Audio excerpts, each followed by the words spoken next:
그럼 법조팀 이준희 기자와 좀 더 짚어보겠습니다. 자, 이 기자. 네. 그런데 수사 상황에 앞서서 말이죠. 조금 전에 경찰, 공수처, 국방부가 공조수사본부를 꾸리기로 했는데 이게 검찰만 빠졌어요. 왜 그런 거죠? 네, 사실 오늘 수사협의체가 구성된다는 말이 있어서 저희가 검찰 쪽에 확인을 해봤거든요. 그게 5시 40분쯤인데 조율 중이다, 이런 답을 받았어요. 그런데 그로부터 20분 뒤인 오후 6시쯤 갑자기 경찰과 공수처에서 보도자료를 냈습니다. 검찰만 빠진 채로요. 그래서 다시 검찰에 물어보니 뉴스를 보고 알았다는 겁니다. 조율 중이었는데 뉴스를 보고 알았다. 검찰이 패싱을 당했다는 겁니다.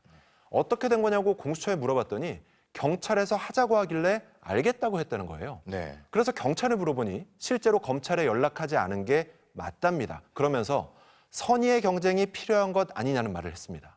한 기관에서 수사를 독점하면 방향에 문제가 있을 수 있다는 겁니다.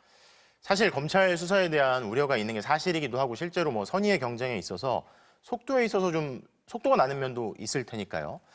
자, 그런데 어제는 검찰이 경찰 또 공수처와 수사협의체를 제안했다고 하지 않았나요? 이게 그러면 검찰이 지금이라도 참여한다고 하면 되는 거 아닙니까?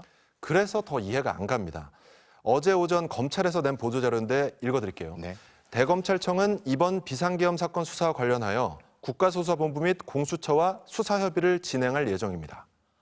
공수처는 참여 의사가 있다고 했고요. 네. 경찰도 3개 기관이 모두 참여한다면 거부할 생각이 없다고 했습니다. 그런데 오늘 결국 검찰이 빠진 반쪽짜리 공조수사본부가 출범했죠. 그래서 검찰이든 경찰이든 과연 진정성이 있었던 건가 하는 생각이 드는 겁니다. 3개 기관의 경쟁은 점점 더 심해지고 있는데요. 오늘 공수처가 홍장원 전 국정원 1차장을 모처에서 방문 조사한 사실이 알려졌습니다. 그런데 얼마 있다가 홍 전 차장이 이번에는 중앙지검에서 조사받고 있다는 거예요. 네. 구속된 김영현 전 장관의 경우도 신병은 검찰에서 확보를 했고 공간과 집무실은 경찰에서 압수수색했습니다.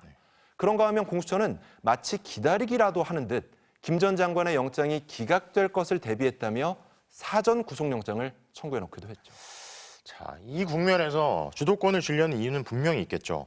그런데 적어도 진짜로 손잡을 생각은 아니었다. 뭐 이런 정황은 확실해 보이네요. 어쨌든 윤석열 대통령을 향한 수사는 누가 독점하고 뭐 지체하는 건 막는 효과가 계속 있겠어요. 네, 경찰이 오늘 대통령실 압수수색을 시도했죠. 공수처장은 국회에서 윤 대통령의 긴급 체포 가능성을 연일 강조하고 있고요.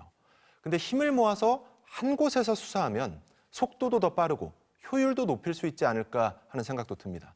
만약 자존심을 내세우다 일을 그르친다면 그 역풍을 어떻게 감당할까 싶기도 합니다. 자기 조직의 이익이 최우선이 아니라 지금 진상규명이 최우선이죠. 법조팀 이준희 기자 잘 들었습니다.